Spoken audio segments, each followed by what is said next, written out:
Are you ready for part 3? This is covering the whitetail hunter 2.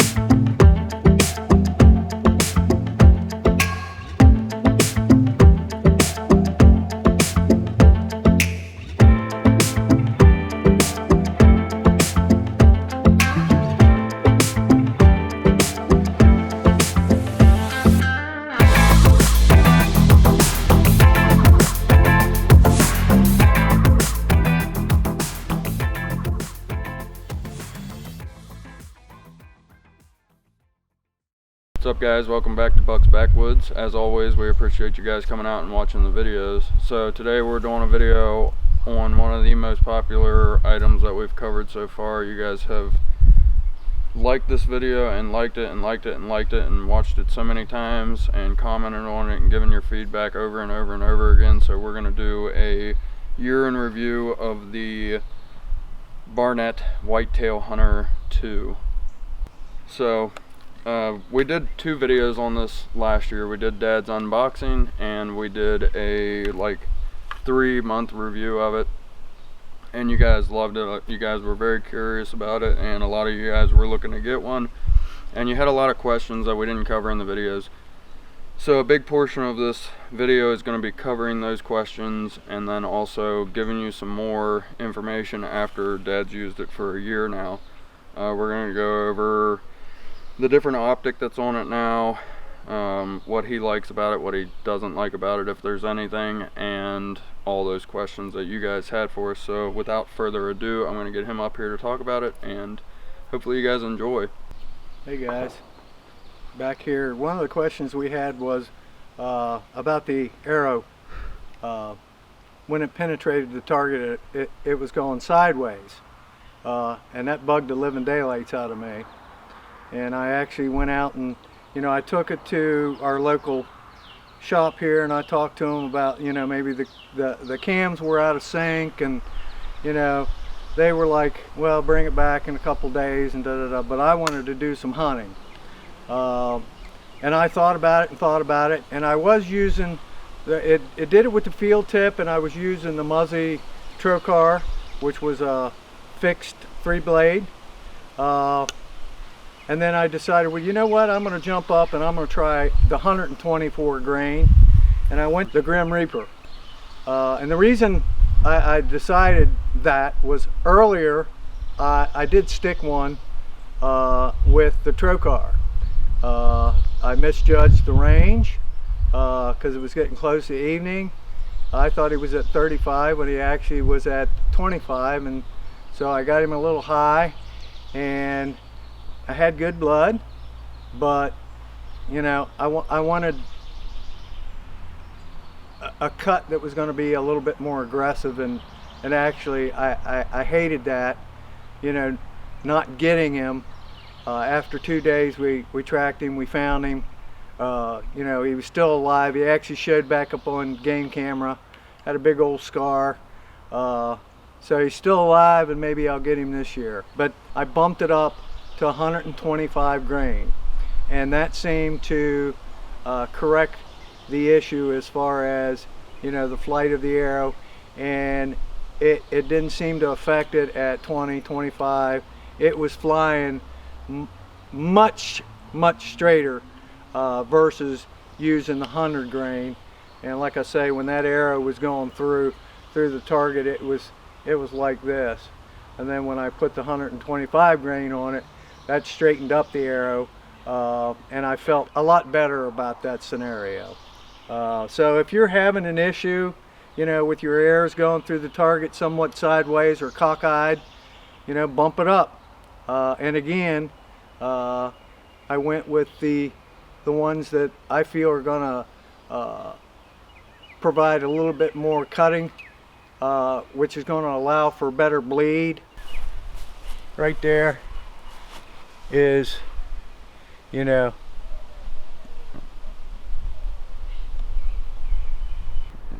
you go. There you go.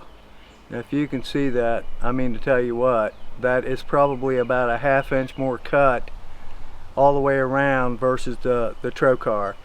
The trocar went right through that deer, no problem. However, because he shot a little bit high, I think maybe I could have nicked an artery if I would have had just a little bit more cut. I wasn't real happy that I didn't get him, but he still was alive at the end of the season. Again, I got him on the trail cam. He's got a nice little triangular scar. So hopefully this year, if all goes well, we'll put him out of his, misery. But anyway, you want to straighten out that arrow, go to the 120-25 grain. That should straighten the flight of your arrow out. You can also get little washers that'll fit between the broadhead and the shaft. And I'm not sure exactly what they weigh, but you can add those for additional weight and just keep tweaking it. And it really did not seem to affect, the speed of the bow. And I'm pretty impressed with it overall. One of the other things that we had a question about was we originally started off with the scope that was provided with Barnett. Had an issue on a rainy day. It clouded up. The optics were clear, but you can't hunt with a clouded up scope. It's real hard. I brought it home. Of course, we were hunting, went out, and I think it was a True Glow.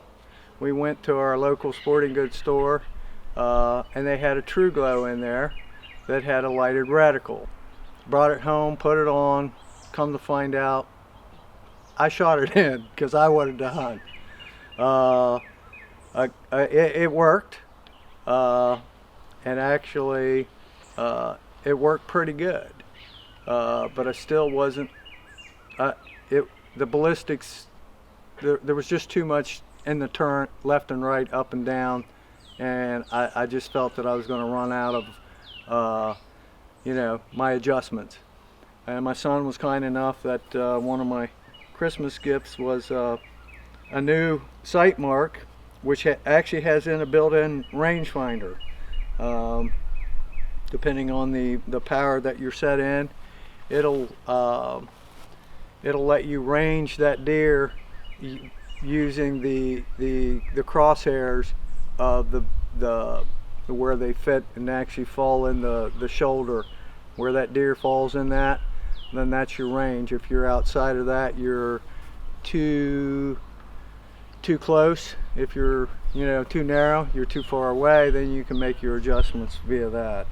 1.5 power by 5 power with 32 millimeter VXR. It is a illuminated reticle. You have green and you have red. You turn one way right here on the side.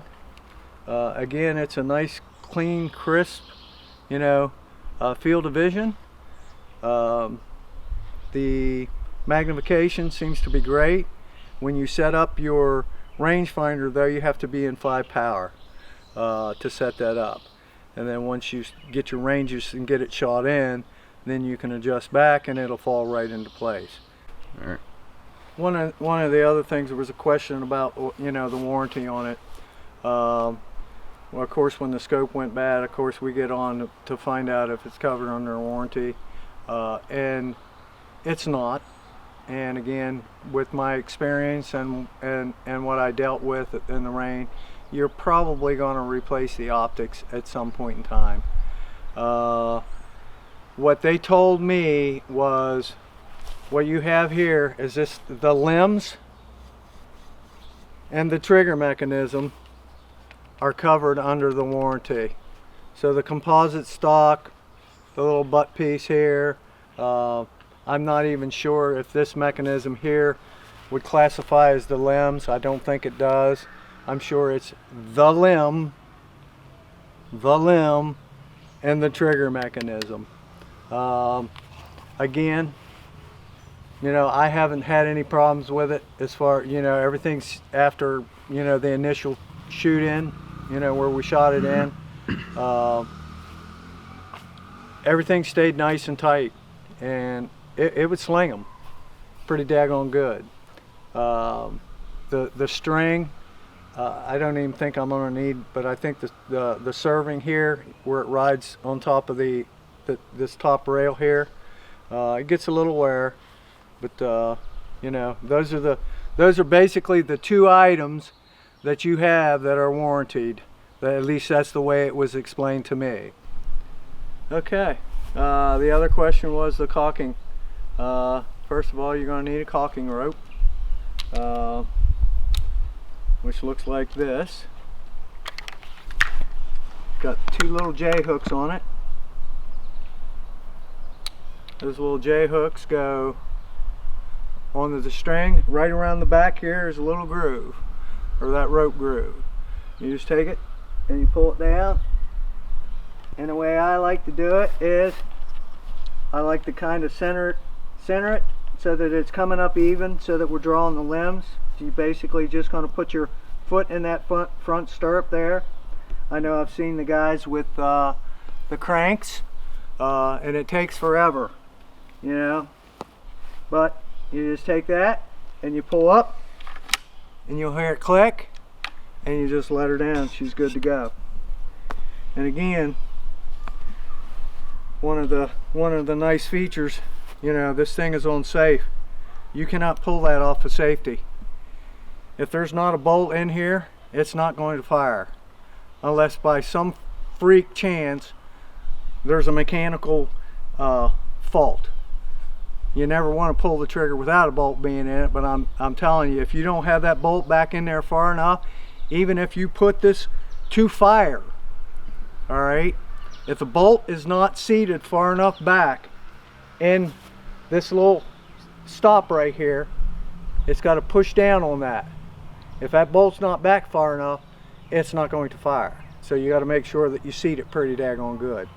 Caulking it, you know, in the problem. I actually had to decaulk it with the rope one time because my decaulking bolt got broke, and I was unable to, you know, and I wasn't going to shoot a broadhead into a freaking stump, but I was able to decaulk it. It was a little difficult, but I was able to decaulk it with the decaulking rope, with a little bit of finagling. You just got to make sure you hold on to that son of a gun when you pull that trigger, because it wants to pull against you. Get that up close so they can see that groove that you were talking about for the, come down a little bit. Let's see. Go for it. Yeah, another one of the questions we had was, you know, what the capabilities or the takedown capabilities were. I can tell you right now, that buck that I shot last year would probably have dressed out 185 pounds. He was a big deer. He was an old deer, an older deer.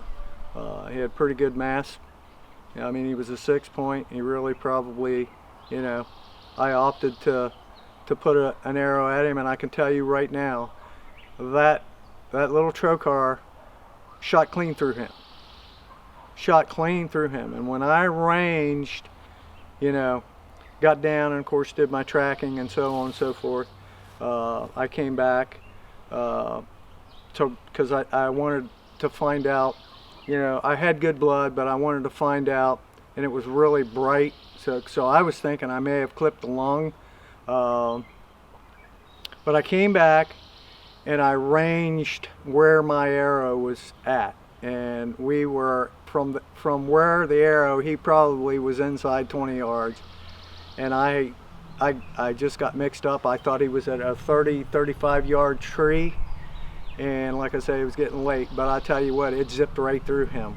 Now if I'd have probably had the mechanical broadhead, I probably would have that deer.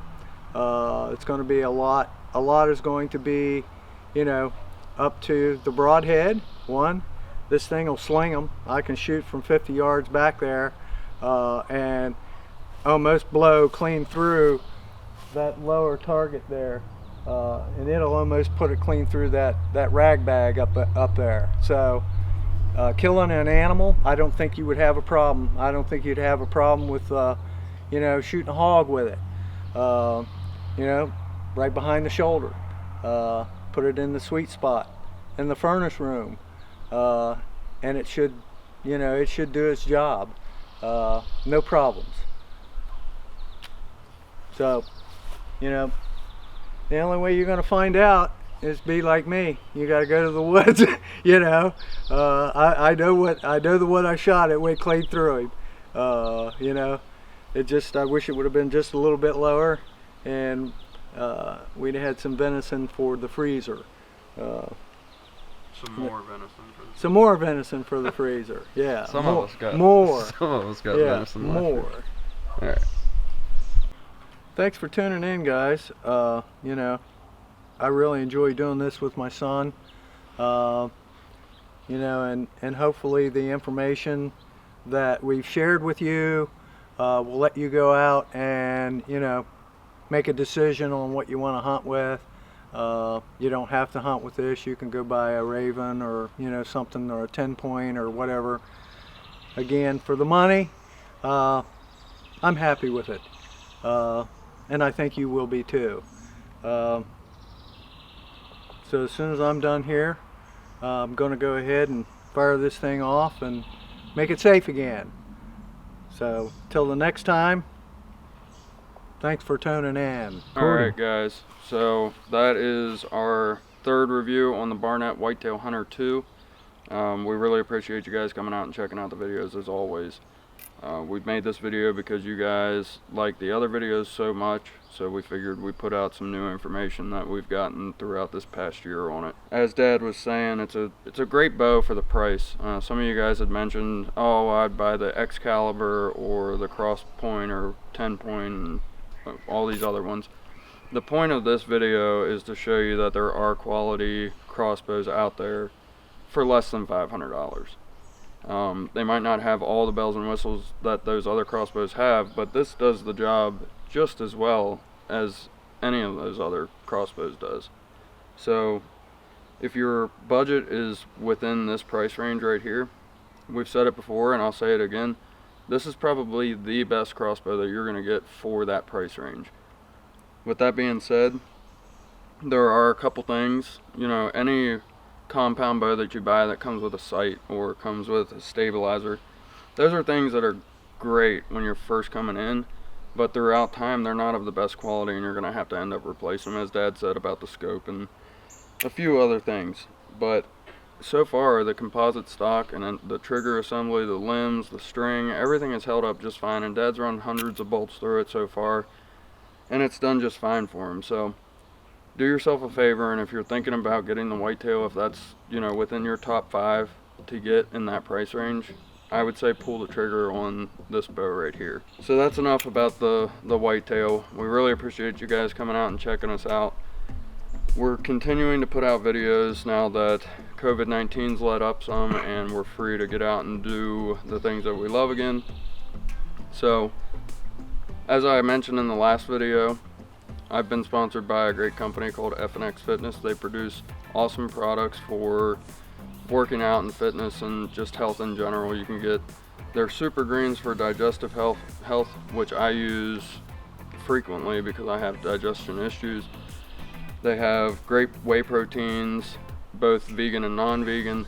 They have testosterone boosters for those of you who feel like you're not once what you were, or even if you're just looking for that little extra oomph. They have pre-workouts and BCAAs, the list goes on and on and on. Great company, great products, fast shipping, awesome customer service.